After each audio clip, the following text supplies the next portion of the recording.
very much, and thank you especially for bringing our kids tonight to help us out with our parent presentation for the Leader in Me. So tonight, these are really our goals. We want to, what, boys and girls, we want to begin with what? The end in mind. So we're going to tell you that by the end of our program tonight, we want to have accomplished 3 things. 1 is to introduce the Leader in Me. 2 is to give you an overview of the 7 habits, and that's what our students are going to do tonight. And number 3 is we want to share how we're implementing the Leader in Me here at Orange Elementary. So, the Leader in Me, raise your hand if you've heard a little bit about the Leader in Me at home. Keep it up if you've heard a lot about the Leader in Me at home. There you go, I bet. Well, really, we are very excited to be a part of it, and we're well ahead of schedule with where we plan to be in our timeline and journey. Our parent presentation was actually scheduled to be next fall, but we were a part of our OPA reading night. We took the opportunity to use that as our theme, and then tonight we wanted to make sure that we had this available at conferences, so we decided to do a taping tonight so that at conferences our boys and girls will be able to share with all the parents who couldn't be here tonight about the 7 habits. So keeping in mind the Leader in Me is really a program that's designed to bring out the leader in every single student that we have. If you notice, it says that it helps students discover their unique strengths, gives them the opportunity to shine and become leaders, and it helps us infuse the 7 habits language into the curriculum. We have a video that we'd like to show you that's a little over 3 minutes long, and it is really the beginning of the Leader in Me. The school is A.B. Combs. Now when we did this at the reading night, we had our video much later, and by the time the video came, we told you everything that was on the video. So we decided to put it a little earlier and have you listen to the story of A.B. Combs, and then we'll tell you how we're doing it here at Orange Elementary.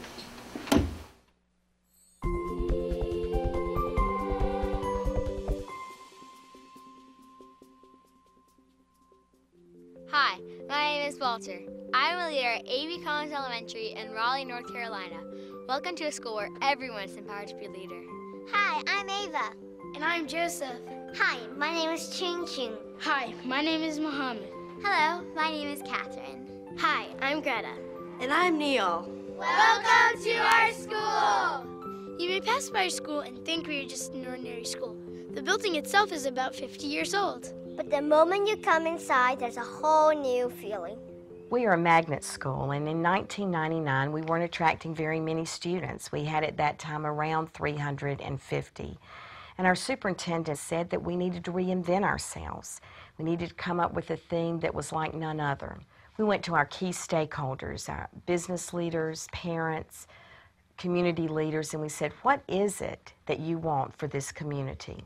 Whether it was the parents or the business leaders, they all wanted students who were responsible, could get along well with others, and deal with the challenges that life brought them. Parents wanted their child to grow up to be caring, responsible, compassionate. They wanted their children to give back to others. They wanted them to understand a very strong work ethic. Our stakeholders, when creating this school, talked about having children and grandchildren that were A students mastering the SAT, and then were not successful in college because they didn't know how to work with students, they didn't know how to prioritize, they were only about the academics. When I heard all of those characteristics of what parents were looking for, I knew at that moment that schools had to do things differently. That when we're only focused on the academic piece, and absolutely that is important, but there's so much more than that. We captured their thoughts and ideas in a theme, and that theme screamed leadership to us. The theme of our school is leadership. Our mission is to develop leaders one child at a time. Our mission keeps us focused on what's most important. At our school, you can be a leader in anything you want. I am a leader in art. I'm a leader in music. I'm a leader in helping others. I'm a leader in sports. I'm a leader in technology. We are all leaders. At our school, leadership is doing the right thing, even when no one is watching. We are developing 21st century citizens. We're giving them a skill set, one that is based on leadership development, doing the right thing.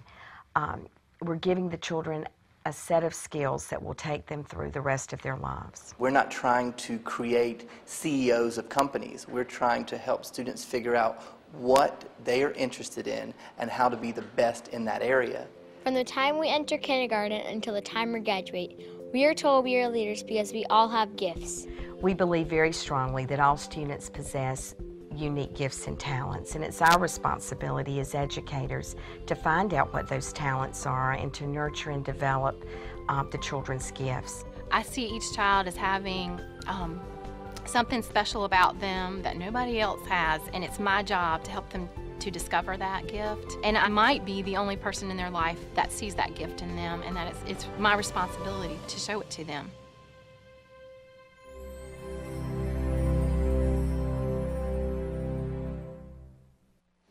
I actually had the opportunity to visit that school 3 years ago when I was at the ESC, and right when I walked in, I said, you just feel it here. If I ever get the opportunity to be a principal again, I really hope that that is at my school. So I am just thrilled to be a part of it. This is actually the book that Stephen Covey wrote, and actually his son Sean was a big part of that with the A.B. Combs team. So this book, The Leader in Me, is all about how that school developed this program. When she said we went and we asked parents and business leaders what they wanted, this was the list they came up with.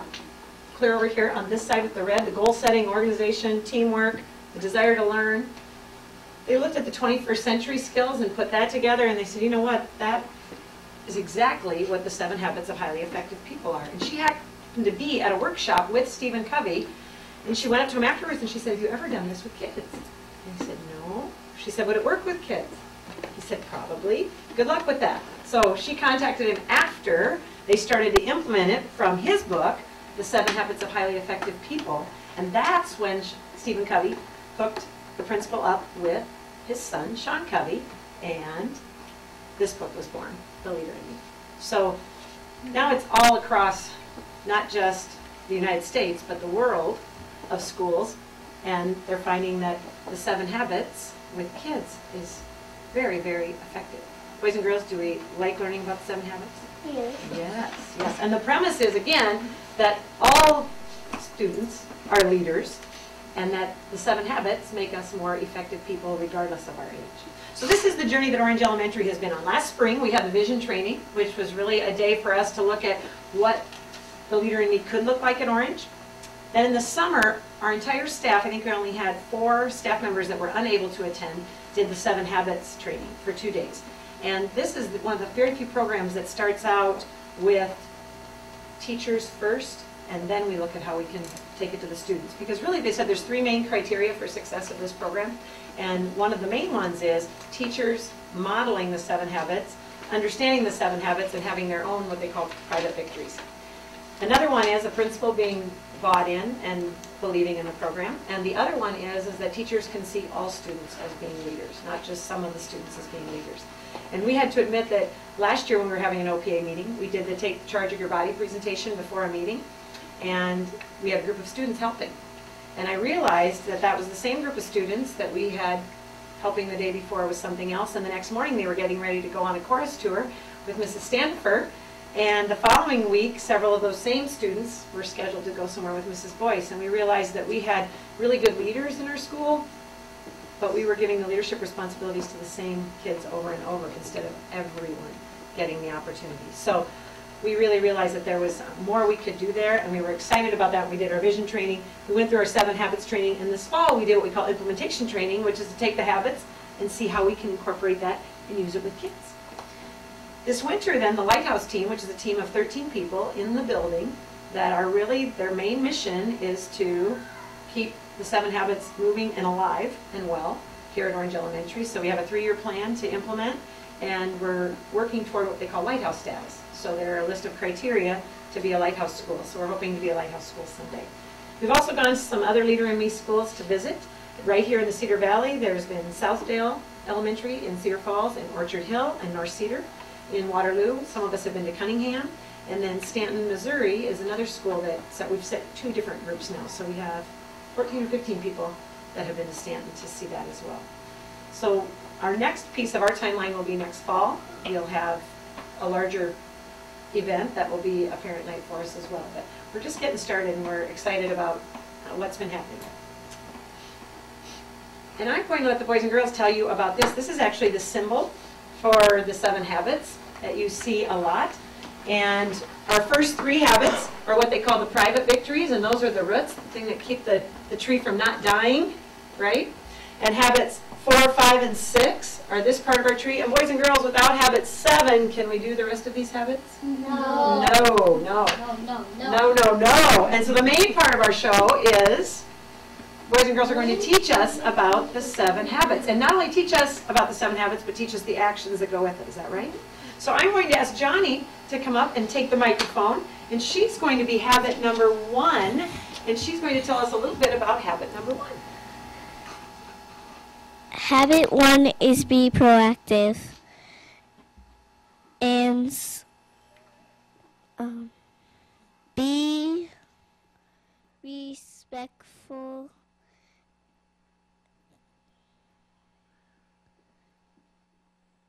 Try your best.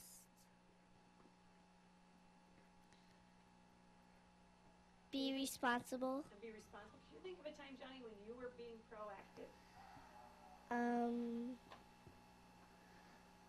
For when you try to be doing, like, be responsible, do obedience, academic recess. Well, so when you say academic success, what do you mean by that? When you say academic success, does that mean like in math and reading workshop and all of that? Yes, Okay. So who's in charge of you when you're being proactive? me. That's right. Can you show us the action for be proactive? Be proactive. Okay. So when I come up and I say, wait a minute, how come you did that? Do you say because somebody made me do it? Or what do we? Because I choose to do it. That's right. That's right. Very good. Good job. Thank you. Rebecca is habit 2. My name is Rebecca, and I'm doing habit 2, is begin with the end in mind. It means have a plan. Like, if you want something, you have to save up for it until you can get it. Because if you don't have a plan, then what happens sometimes? You lose all your money. You can't. Very good. Can you show us the action for begin with the end in mind? Begin with the end in mind. Excellent. Thank you. Okay, habit 3 is Sharon, I think, right? Habit 3?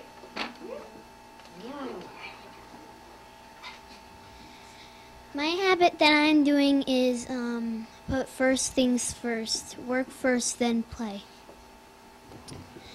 You do the stuff that's important to you first, and then you can do stuff that's not quite as important.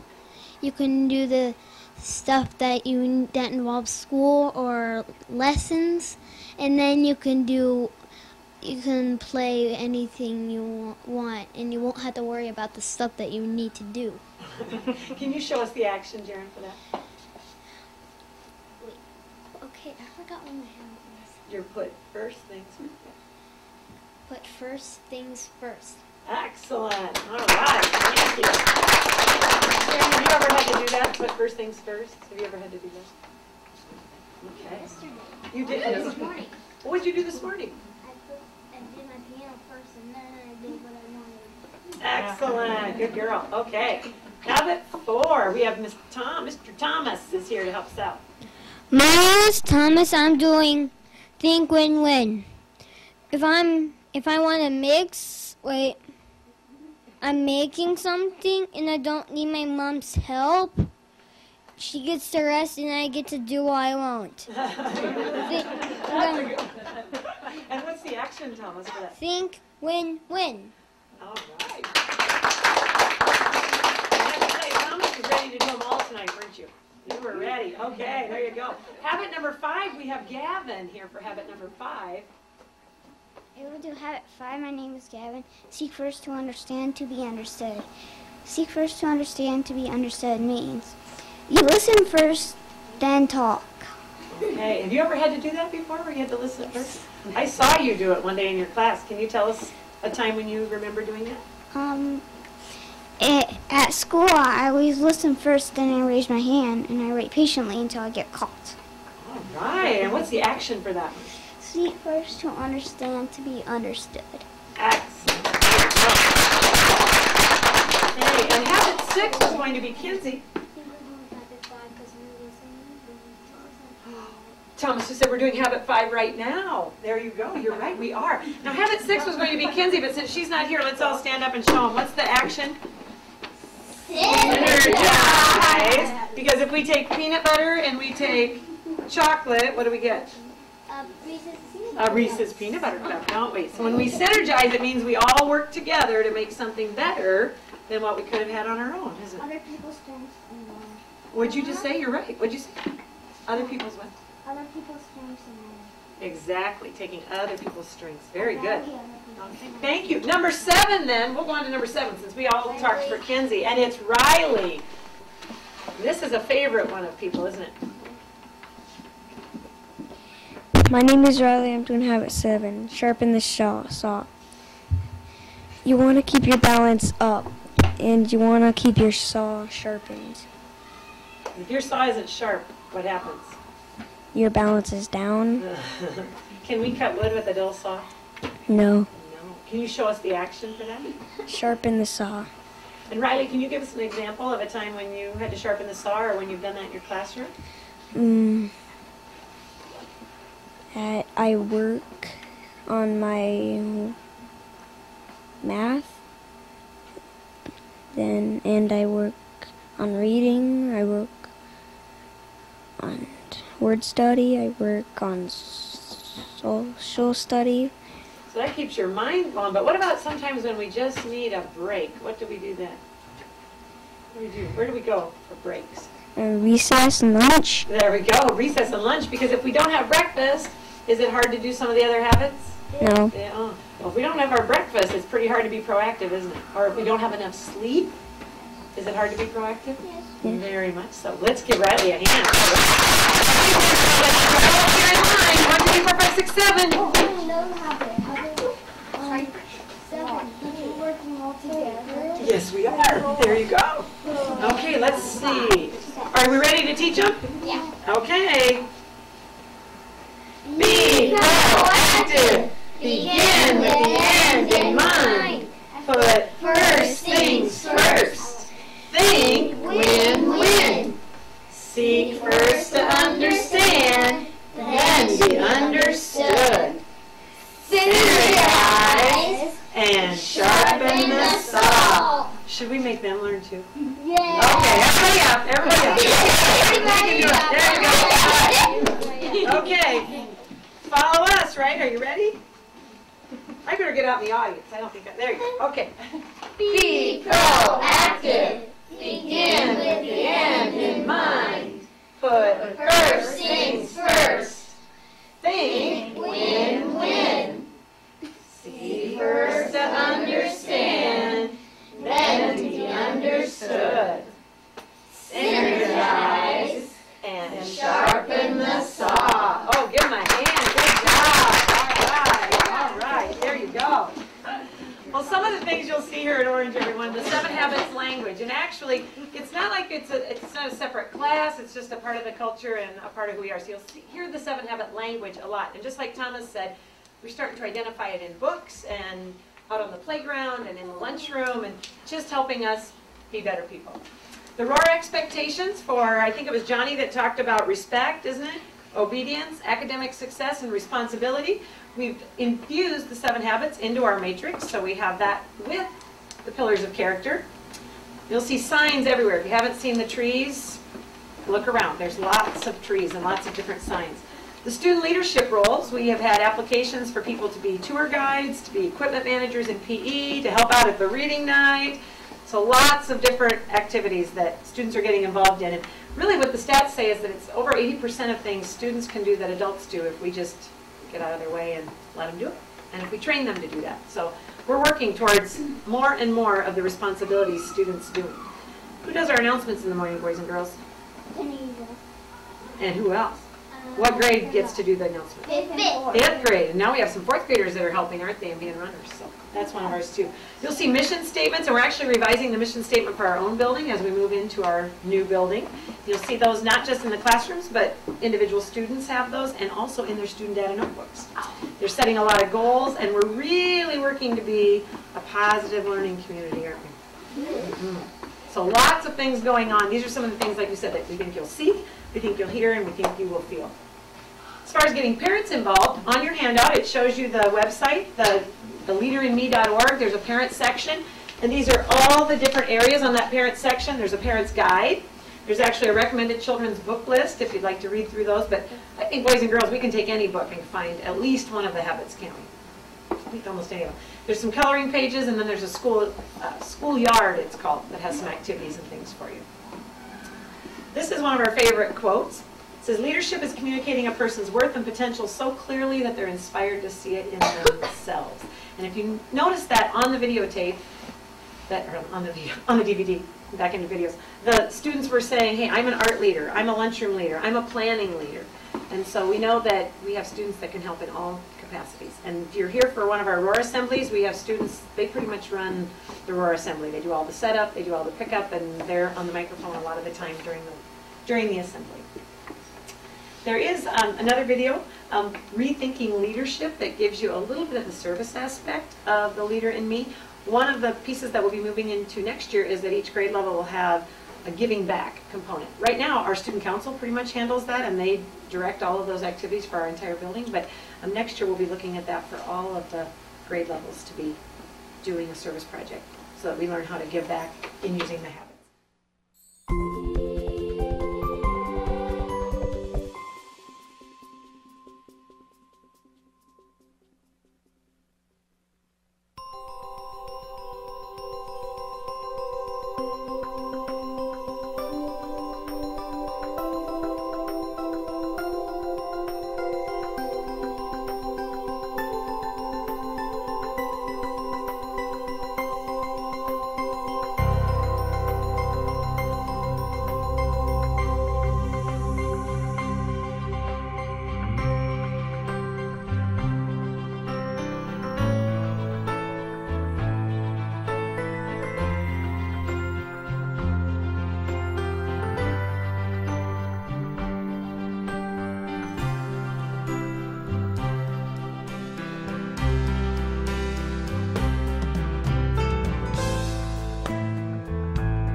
View of the program, and then we also have a survey for you that we'd like you to fill out to give us some ideas on continuing on with the program next year. And we just feel really, really fortunate. There is a group called the Leader Valley, that's the Cedar Valley Chamber, that is behind us, and they have a lot of private donations to make it work, because there's really no way we would have been able to afford to do this just as a district or as a school. And a lot of schools are up against that because of the implementation factor and what it does cost. But the materials and that were all taken care of by the Leader Valley. And so I just really feel fortunate that we were able to do that. Even the teachers themselves to get the 7 Habits training is invaluable. I know what that cost when I was in the business world to bring that to our business. And there are several businesses now that have the Covey 7 Habits training as part of their workforce. And when we ask employers what it is that they want, that they feel employees are missing, it comes back to the 7 Habits of Highly Effective People. And Catherine Freeman is here from Hawkeye, and you said they're going to be doing it at Hawkeye as well. Is that correct? Coming up in terms of, is it with employees or with students? All pre-service teachers are going to be trained in this. So I teach education students, so partnering with UNI, we're going to have our first seminar introduction April 20th for future teachers.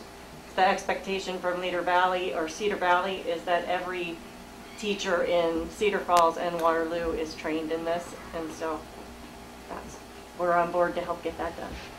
We're very excited about that and excited to be a part of it, and right now to be way ahead of the game. I'm really proud of everybody, especially proud of the students. I'd like to give them one more big hand for helping us tonight.